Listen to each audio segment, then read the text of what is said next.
foreign policy, especially one that involves the use of force, cannot be sustained in America without the influence and helps inform the American people so that we can have a more informed basis. What is the threat from Iraq?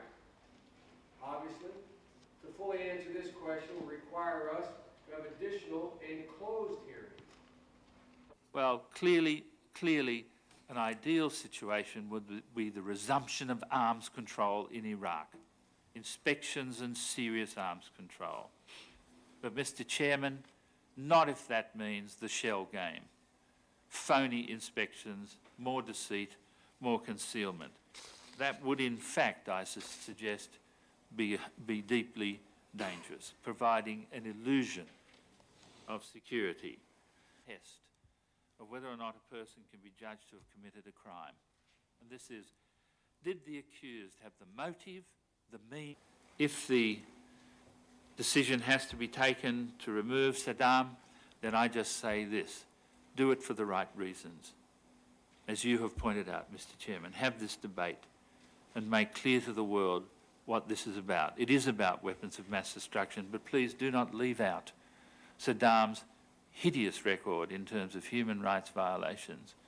He should be on trial in The Hague alongside Milosevic. The floor is yours. Mr. Chairman, distinguished members, is to disarm Iraq. Since the inspectors are charged only with... If the inspectors go back now, there is very little human intelligence that will help them locate the new weapon sites. Spread widely among the government infrastructure in smaller, hard-to-detect units, the inspectors will have a hard time locating all the program's components. A recent defector with credible information asserted that all units are built with a backup. Very often we confuse the ability to proliferate with warfighting effects. I would make one point that I think needs to be made very clearly. Iraq might be a far easier opponent than its force strengths indicate. But it also is potentially a very serious military opponent indeed.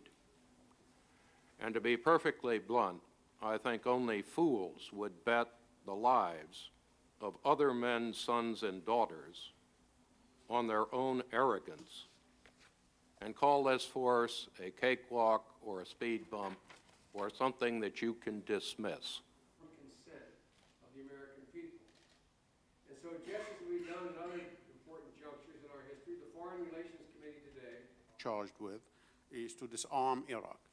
Since the inspectors are charged... Good reason. And to the extent you have these high-demand, low-density assets, over time, the economic sanctions weaken. The diplomatic effort seems to get a little tired. The progress that he's been able to make in proliferating the terrorist states all across the globe is a serious one. And I guess there's room for all types of efforts: political, economic, diplomatic, and military. The experiments that they're undertaking are valuable, interesting, and